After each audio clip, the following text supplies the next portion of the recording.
दोस्तों, मैं फराज मलिक देश दुनिया की कुछ ताज़ा तरीन खबरें लेकर एक बार फिर आपके सामने हाजिर हूं। इन महाराज जी को तो आप लोग जानते ही होंगे, बागेश्वर धाम वाले बाबा आचार्य धीरेंद्र शास्त्री इनका नाम है। पहलगाम के अंदर जो आतंकी हमला हुआ है, उस हमले के बाद इनका एक वीडियो सोशल मीडिया पर वायरल हो रहा है, जहां पर ये आतंकवादियों को सबक सिखाने की बात कर रहे हैं।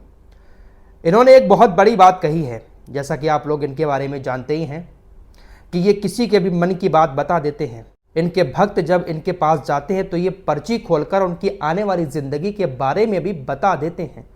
हालांकि काफ़ी सारे लोग इनकी इस शक्ति पर सवाल भी उठाते हैं कि ऐसा बहुत सारे मैजिशियन भी कर लेते हैं, मन की बात पढ़ लेते हैं, लेकिन फिर भी आचार्य धीरेंद्र शास्त्री बागेश्वर धाम वाले बाबा अपने भक्तों से यही कहते हैं कि वो किसी की भी पर्ची खोलकर उसका भविष्य बता सकते हैं। आगे क्या होने वाला है धीरेंद्र शास्त्री को मालूम रहता है।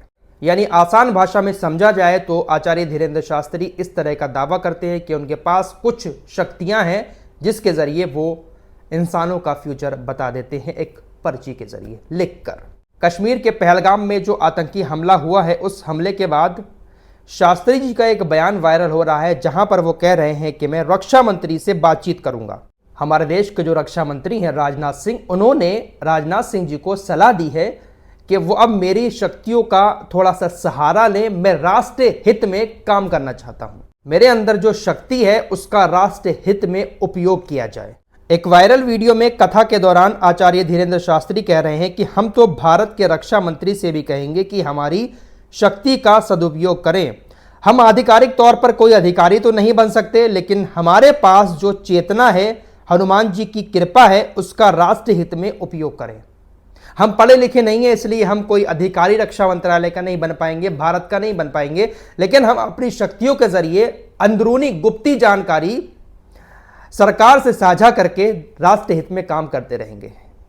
यानी धीरेंद्र शास्त्री जी का कहने का मकसद ये है कि हम अपनी शक्तियों से सब कुछ पता लगा लेते हैं, तो कब भारत के ऊपर हमला हो रहा है, कहां पर होना है, वो सारी चीजें हम रक्षा मंत्री को, रक्षा मंत्रालय को गुप्त तौर पर देते रहेंगे। उन्होंने कहा कि अगर हम खुलकर आ जाएंगे, हंसी मजाक करते हुए तो बोलते ही हैं, तो कोई हम ही को मार देगा। इसलिए हम अपनी शक्तियों के जरिए पता लगाकर राष्ट्र हित में काम करना चाहते हैं। कितना अच्छा होता, उन 26 निर्दोष लोगों की जान भी बच जाती। धीरेंद्र शास्त्री जी अगर चुपके से ही भारत सरकार को इस बात की जानकारी दे देते अपनी शक्तियों से पता लगाकर कि वहां पर हमला होने वाला है। लेकिन चलिए, अब उन्होंने कहा है कि आगे वो राष्ट्र हित में काम करेंगे। भारत के ऊपर कहीं पर भी कुछ भी होगा, ये शायद पहले से ही उसका भारत सरकार को इन्फॉर्म कर देंगे। इनके बयान के मुताबिक आगे कहते हैं कि आने वाले समय में कहां, कौन सी और क्या संभावित घटनाएं हो सकती हैं, उस पर हमारी शक्ति का उपयोग किया जाए, लेकिन ये सब गोपनीय तरीके से हो। अगर खुलकर बताएंगे तो कोई हमें ही उड़ा देगा। हम भारत के लिए भी अब काम करना शुरू कर रहे हैं, राष्ट्र हित के लिए, जिससे देश का भला हो। केवल मन की बात कर देने से देश का भला नहीं होने वाला है। आचार्य धीरेंद्र शास्त्री की इन बातों से आप लोग कितना सहमत हैं, कमेंट बॉक्स में जरूर बताएं। वैसे इससे अच्छी बात और क्या होगी। हम दुनिया में सबसे आगे निकल सकते हैं अगर ऐसा कोई धर्मगुरु, ऐसा कोई शक्तिशाली आदमी हमारे देश के अंदर हो जो पहले ही आने वाली मुसीबतों के बारे में बता दे। तो हमसे बड़ी ताकत दुनिया में फिर और कौन हो सकता है। भारत सरकार को एक बड़ा मंत्रालय में बिठाना चाहिए धीरेंद्र शास्त्री जी को।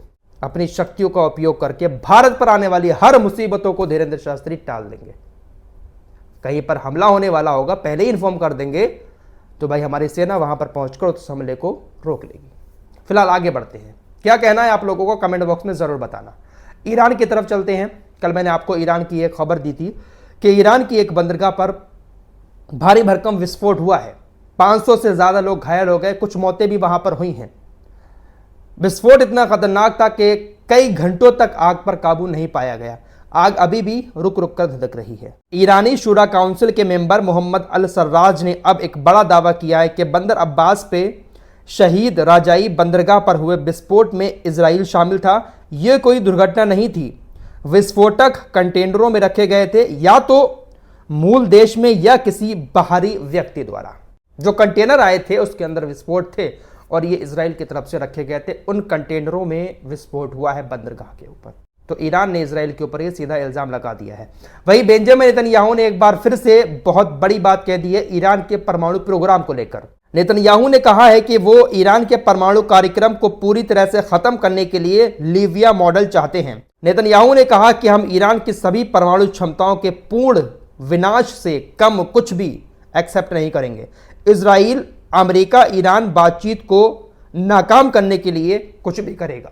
ईरान और अमेरिका के बीच परमाणु कार्यक्रम को लेकर जो बातचीतें हो रही हैं उससे कहीं ना कहीं कुछ हल निकल सकता है, जिससे इजराइल को भी अपने परमाणु बम को कहीं एक ठिकाने पर रखना पड़ सकता है। लेकिन इजराइल ऐसा नहीं चाहेगा, इसीलिए इजराइल ने कहा है कि वो हर कोशिश करेगा इस बातचीत को नाकाम करने की। इजरायली प्रधानमंत्री बेंजामिन नेतन्याहू ने गाजा को लेकर भी एक बड़ा दावा किया कि जो भ्रामक मीडिया है दुनिया भर की, गाजा में जो मीडिया है वो गलत खबरें दिखा रही है कि हमारे अधिकारी गाजा के आम लोगों को मार रहे हैं। नेतन्याहू ने कहा कि मैंने जब रफा का दौरा किया तो वहां पर हमारे जो जवान हैं उन्होंने बताया कि हमने 12,000 हमास के लड़ाकों को मारा, जिसमें हमने एक भी बेगुनाह गाजा का नहीं मारा। और ये जो बच्चों की तस्वीरें आ रही हैं, लाशों की, ये महिलाओं की जो लाशों की तस्वीरें आ रही हैं, ये क्या हमास के लड़ाके हैं?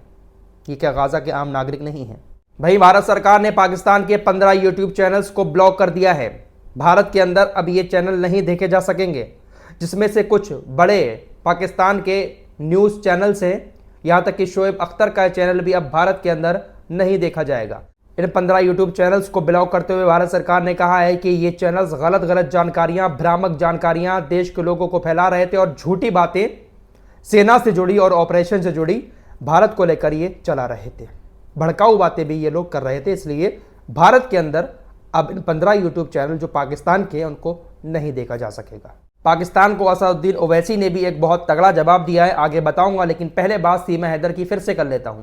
कल भी मैंने सीमा हैदर के बारे में आपको बताया था कि इनको लेकर भी मांग उठ रही है कि इनको भी पाकिस्तान भेज देना चाहिए, क्योंकि भारत सरकार ने सभी वीज़ों को रद्द कर दिया है। जो लोग पाकिस्तान के इस वक्त भारत के अंदर वैलिड वीज़ा लेकर भी है उनको भी भगाया जा रहा है। तो ये तो फिर बॉर्डर क्रॉस करके घुसपैठिया बनकर भारत के अंदर घुसी है। हालांकि यहां पर आकर हिंदू धर्म अपना लिया, तो हिंदू मुस्लिम वाला मैटर जब पड़ा तो इसको यहां पर कुछ लोगों ने पनाह दे दी। फिलहाल ये जो मौलाना साहब आपको नजर आ रहे हैं स्क्रीन पर, ऑल इंडिया इमाम एसोसिएशन के अध्यक्ष मौलाना साजिद रशीदी, ये ज्यादातर आपको टीवी डिबेट में देखने को मिलते होंगे।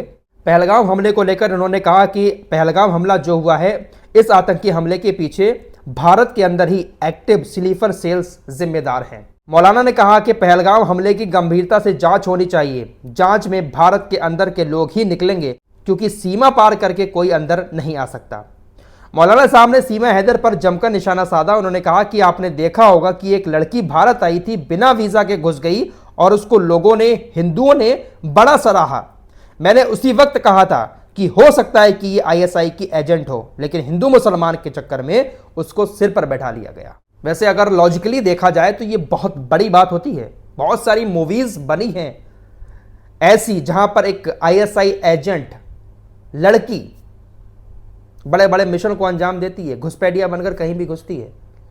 लेकिन भाई हमारा इंडिया, यहाँ पर हिंदू मुस्लिम वाला मामला हर बात में आ जाता है। तो सीमा हैदर वाले मामले में भी आपने देखा होगा किस तरीके से हिंदू मुस्लिम वाला मामला आ गया था और सीमा हैदर को यहाँ की बहुत सारे लोगों ने भाभी बना लिया। फिलहाल अब देखते हैं कि सीमा हैदर जो घुसपैठिया बनकर घुसी हैं, बिना ही वीज़ा के भारत में रह रही हैं, क्या उनको पाकिस्तान भेजा जाता है या फिर किसी न किसी तरीके से जो वो गुहार लगा रही है प्रधानमंत्री नरेंद्र मोदी जी से, उत्तर प्रदेश के मुख्यमंत्री योगी आदित्यनाथ जी से, तो देखते हैं क्या उनको यहाँ पर रहने की इजाज़त मिलती है या फिर और सब पाकिस्तानियों की तरह उनको भी पाकिस्तान भेज दिया जाता है। असदुद्दीन ओवैसी ने पाकिस्तान से कहा है कि आप हमसे सिर्फ आधा घंटा पीछे नहीं हैं, बल्कि आप हमसे आधी सदी पीछे हैं। असदुद्दीन ओवैसी ने महाराष्ट्र में एक जनसभा को संबोधित करते हुए पाकिस्तान की धमकियों को खारिज करते हुए कहा कि आपका जो पूरा बजट है देश का, वो हमारे सेना के बजट से भी कम है और आप हमें धमकियां दे रहे हैं। आप हमसे आधा घंटा पीछे नहीं बल्कि आधी सदी पीछे हैं। असदुद्दीन ओवैसी ने कहा कि पाकिस्तान बार बार कहता है कि उसके पास परमाणु बम है, परमाणु बम है। याद रखें, अगर आप किसी दूसरे देश में जाते हैं और निर्दोष लोगों को मारते हैं तो कोई भी देश चुप नहीं रहेगा। ओवैसी ने कहा कि आपने जिन टूरिस्टों को मारा, उनको मारने से पहले उनका धर्म पूछा। आप किस धर्म की बात कर रहे हैं? आप खवारिज से भी बदतर हैं। यह काम दिखाता है कि आप आईएसआईएस के उत्तराधिकारी हैं। बहुत बुरी तरीके से उन्होंने पाकिस्तानी आतंकवादियों की लताड़ लगाई है। फिलहाल अभी भी आतंकियों की तलाश जारी है। हमारी सेना काफी कोशिश कर रही है कि आतंकी जल्द से जल्द पकड़े जाएं। इस रिपोर्ट में इतना ही। कुछ और खबरों के साथ फिर हाजिर होऊंगा। तब तक के लिए अपना ख्याल रखिएगा। अल्लाह हाफिज।